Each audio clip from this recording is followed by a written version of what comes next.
ఇప్పుడే జీ5 app download చేయండి. చూడండి మీ ఫేవరెట్ టీవీ షోస్ ఎప్పుడైనా ఎక్కడైనా. మొన్న కలిసినప్పుడు మా సీత బొటిక్ పెట్టడానికి మీరు హెల్ప్ చేశారని చెప్పింది.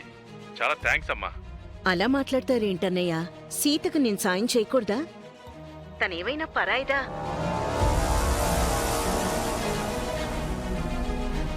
సీత నా మేనకోడలే కదన్నయ్య. సీతకు నేను మేనత్తనే కదా.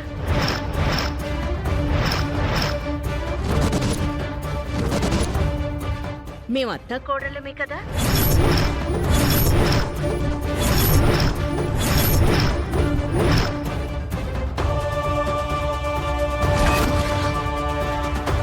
రామ్ నా కొడుకు, సీత నా కోడలు.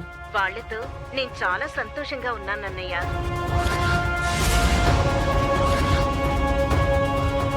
నా వల్ల సీత వృద్ధిలోకొస్తే నాకంతకంటే కావాల్సిందే ఉంది.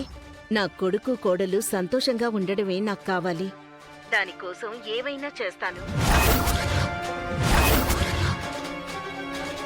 ఏంటన్నయ్య మౌనంగా ఉన్నారు?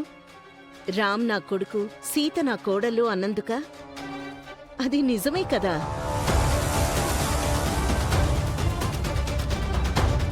ఎప్పుడైతే నేను నీ చేతికి రాఖీ కట్టానో అప్పుడే నువ్వు నాకు తోడబుట్టిన అన్నయ్యవయ్యావు.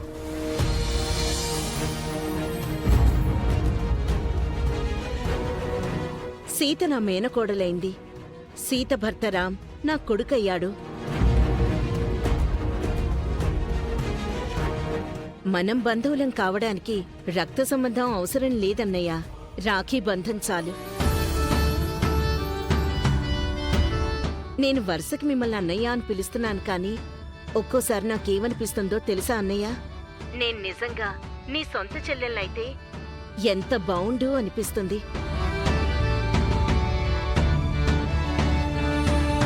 ఈ జన్మలో ఎలాగో మీ చెల్లెల్నే అనుకోండి. వచ్చే జన్మలో కూడా మళ్ళీ మీ చెల్లెలుగానే పుట్టాలనుందన్నయ్యా. తప్పకుండానమ్మా. జన్మ జన్మలకు నువ్వే నా చెల్లెలు కావాలి. సీతకి అండగా ఉన్నందుకు సంతోషం అమ్మా. ఉంటాను. సరే అన్నయ్య. వదినని అడిగానని చెప్పండి. మీ ఆరోగ్యం జాగ్రత్త. అలాగేనమ్మా. సరే అన్నయ్య.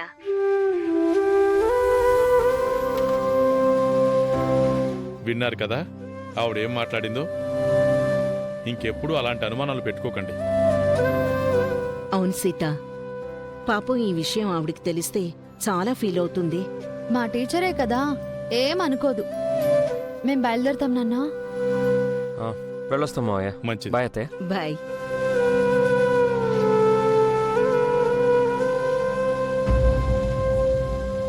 ఇంకా నయం, సుమతి నిజం చెప్పలేదండి. అవును లలిత, సుమతి బాగానే కవర్ చేసింది. తొందరలో ఎక్కడ నోరు జారుతుందో అని చాలా కంగారు పడ్డాను. అవునండి, సుమతికి ఏదో అనుమానం వచ్చుంటుంది. అందుకే అలా మాట్లాడుంటుంది. సీతారాం అన్నయ్య వాళ్ళ దగ్గరికి వెళ్లారు కదా, వాళ్ళకి నా మీద అనుమానం వచ్చి అన్నయ్యతో అలా ఫోన్ చేయించుంటారు. అందుకే ముందు జాగ్రత్తగా అలా మాట్లాడాను. ఏవైనా నా కోడలు గట్టికురాలే. నేనింకా జాగ్రత్తగా ఉండాలి.